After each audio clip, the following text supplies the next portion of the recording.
45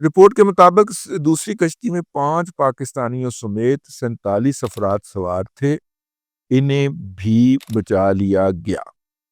تیسری کشتی میں سوار 5 افراد کی لاشیں ملیں جو پاکستانیوں کی ہیں۔ ان 5 لاشوں میں سے 4 لاشوں کی شناخت ہو گئی ہے۔ ایک سفیان ہے، دوسرا رحمان علی ہے، تیسرا حاجی احمد ہے اور چوتھا عابد علی ہے۔ 5ویں پاکستانی کی لاش شناخت نہیں ہو سکی۔ رپورٹ کے مطابق جاں بحق ہونے والے افراد کا تعلق سیالکوٹ، گجرات اور منڈی بہاؤالدین سے ہے۔ رپورٹ میں مزید بتایا گیا ہے کہ تیسری کشتی میں سوار 39 افراد تاحال لاپتہ ہیں، جن میں سے 35 پاکستانی ہیں۔ رپورٹ میں مزید بتایا گیا ہے کہ تیسری کشتی میں 83 افراد سوار تھے، جن میں سے 76 پاکستانی، 3 بنگلہ دیشی، 2 مصری اور 2 سوڈانی ڈرائیور شامل تھے۔ سوڈانی ڈرائیوروں کو گرفتار کر لیا گیا ہے۔ رپورٹ کے مطابق تیسری کشتی کے 39 افراد کو ریسکیو کیا گیا، جن میں 36 پاکستانی شامل ہیں۔ ریسکیو ہوئے افراد میں کشتیوں کا سوڈانی ڈرائیور بھی شامل ہے جسے گرفتار کر لیا گیا ہے، لیکن یہ جس کشتی کے اندر انہوں نے 85 افراد کو بٹھایا ہے، اس کشتی کے اندر بیٹھنے کی گنجائش جو تھی وہ 15 کی تھی، اور یہ بچے نہیں بیٹھ رہے تھے اس کشتی کے اندر۔ پھر گن پوائنٹ کے اندر بٹھایا گیا، ان کے پاؤں کے نزدیک گولیاں ماری گئی، پھر وہ بیچارے بھاگ کے موت کے منہ میں بیٹھے، اور وہ کشتی جو تھی وہ ڈوب گئی، کیونکہ اسے جس میں 45 کی گنجائش تھی اس میں 85 لوگ آپ نے بٹھا دیے تو اسے ڈوبنا ہی چاہیے تھا۔ آئی ایل او کی رپورٹ کے مطابق سمندر پار کرنے کی کوشش کے اندر یا ادھر افریقہ سے یورپ جانے کی کوشش کے اندر گزشتہ 10 سال میں اس سمندر میں 3 ملین یعنی 30 لاکھ افراد ڈوب کر مر چکے ہیں۔ یہ بہت خوفناک تعداد ہے۔ اب آ جائیے واپس اسی کی طرف کہ یہ جو کم عمر افراد جو ہیں یہ وہاں پہ جاتے ہیں، اور ان کو لے جانے والا کون ہے؟ یہ ایک پورا گینگ ہے، اور یہ گینگ جو ہے یہ ان کو کہتا ہے کہ دیکھیں اگر آپ کی عمر 18 سال سے زیادہ ہوگی تو آپ وہاں پہ پکڑے جائیں گے، تو وہ لوگ جو ہیں وہ آپ کو سیدھا سیدھا جیل میں بند کر دیں گے، 18 سال یا 18 سال سے زیادہ ہوگی۔ لیکن اگر آپ نابالغ ہیں اور آپ وہاں پہ پکڑے جاتے ہیں تو آپ کو بچہ جیل میں ڈالا جائے گا، جوینائل پریزن کے اندر ڈالا جائے گا، اور اس میں آپ سے اچھا سلوک کیا جاتا ہے۔ وہ بچے کی بحالی کے لیے کام کرتے ہیں ان کے ادارے جو ہیں، اور آپ کے واپس آنے کے امکانات کم ہوں گے، اس لیے یہ 12 سال سے 16 سال کے بچے ان کے ہتھے چڑھ جاتے ہیں اور ماں باپ کو بلیک میل کرتے ہیں۔ یہ بھی صورت ہو سکتی ہے۔ اور دوسرا، ماں باپ اندھے ہوئے ہوتے ہیں کہ ان کا خیال ہوتا ہے کہ یہ وہاں پہ جائے گا اور وہاں پہ درختوں کے اوپر یورو لگے ہوں گے، اور وہ یورو توڑ توڑ کے ہمیں بھیجنا شروع کر دے گا اور ہماری غربت ہو جائے گی دور۔ تو ماں باپ جو ہوتے ہیں وہ سارا کچھ جو آتا ہے، دیکھیے 25 لاکھ روپیہ اگر کوئی بندہ اپنے ریسورسز کے ذریعے اکٹھا کرتا ہے تو اس کا مطلب ہے کہ وہ کوئی کروڑ 2 کروڑ کی پارٹی ہے، اس کا جو گھر ہے وہ 2-2.5 کروڑ کا ہے، تبھی وہ 25 لاکھ دے دیتا ہے۔ اور بعد میں جب اس بچے کو لیبیا میں ٹارچر کیا جاتا ہے تو وہ اس کو 4-5 لاکھ 10 لاکھ روپیہ بھجواتا بھی ہے آگے بھجوانے کے لیے۔ بڑی ان کے پاس ڈرامے ہوتے ہیں، ٹھیک ہے۔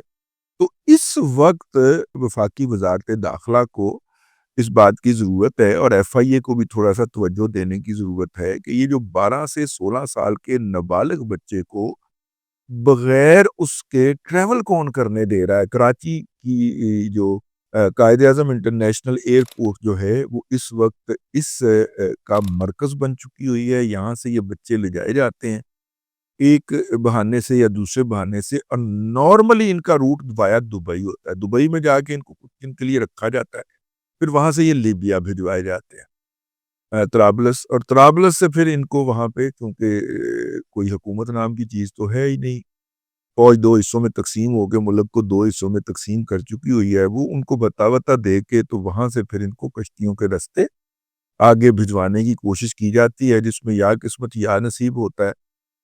اگر کنارے پہ پہنچ جائیں پھر بھی اس بات کی گارنٹی نہیں ہوتی کہ یہ اس ملک کے اندر لینڈ کر پائیں گے۔ اگر وہاں کی پولیس نے پکڑ لیا وہ جیل میں ٹاک دے گی، بحالی کے پروگراموں میں ڈال دے گی، 1-2 سال کے جو ہوں گے، اور اس کے بعد ان کو مینٹلی بحال کر کے اپنی طرف سے واپسی کا ٹکٹ ان کے ورثہ سے منگوا کے ان کو ڈسپیچ کر دیا جائے گا. ہوتا یہی ہے.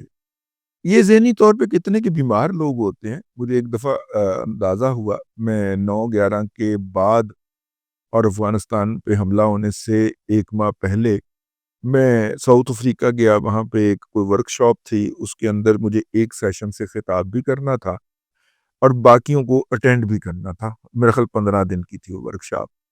تو میں جب وہاں سے واپس لوٹ رہا تھا تو میرے ساتھ اسی نسل کا، اسی کماش کا بندہ جو تھا وہ ساتھ والی سیٹ پہ بیٹھا ہوا تھا، اور وہ افریقہ کے کسی ملک سے ڈپورٹ ہو کے واپس جا رہا تھا.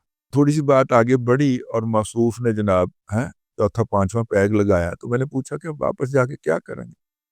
تو اس نے کہا میں واپس جا کے نیا شناختی کارڈ بنواؤں گا، پھر نیا پاسپورٹ بنواؤں گا اور پھر واپس آؤں گا. تو میں نے کہا جو افریقہ کا ملک تھا غیر معلوم تھا، ملاوی یا اس طرح کا تھا. میں نے کہا وہاں پہ کیوں جانا چاہ رہے ہیں؟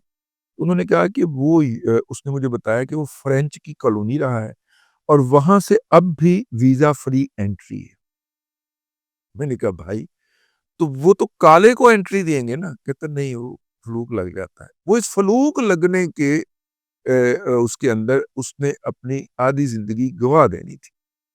بہرحال یہ ہے اس کے حوالے سے حکومتوں کو کیا کرنا چاہیے نہ کرنا چاہیے. پہلے یہ والا رستہ تو روکنا چاہیے. پہلے حکومت نے یہ رستہ اس لیے کھلا رکھا ہوا تھا کہ افغانی جو تھے وہ ان روٹس کو استعمال کرتے ہوئے یورپ جایا کرتے تھے. تو اب افغانی جو ہیں ان کو دیکھتے دیکھتے پاکستانی بھی ادھر نو ٹور پائے گئے اور افغانیوں نے پاکستان میں آ کے جائیدادیں خریدنا شروع کر دی ہیں اور ان پہ قبضے شروع کر دی. مزہ ہے. چلو بہرحال یہ جو ہے یہ ٹریجڈی ہے. اس پہ متعلقہ اداروں کو اپنا کردار ادا کرنا چاہیے. خاص طور پہ محسن نقوی صاحب جو وزیر داخلہ ہیں اور بہت ایکٹیو ہیں، ان کو بھی اپنا کردار ادا کرنا چاہیے. آج کل میرے خیال عمرے تو گئے ہوئے ہیں جی. ہاں، ان کو بھی اس کا نوٹس لینا چاہیے اور اس پہ فوری طور پہ کراچی کے اندر جو ان کے ادارے ہیں، ایف آئی اے امیگریشن کا ہو یا ایئرپورٹ سیکیورٹی فورس ہو، ان سب کو کے کان کھینچنے چاہیے اور وہاں پہ موجود جو بھی گینگ ہے اس کو فوری طور پہ ادھر ادھر کرنا چاہیے. اب تک کے لیے اتنا ہی. اگلے ولاگ کے اندر پھر حاضری ہوگی. اللہ تبارک و تعالیٰ آپ کو آسانیاں عطا کرے اور آسانیاں خلق خدا میں تقسیم کرنے کی توفیق عطا کرے.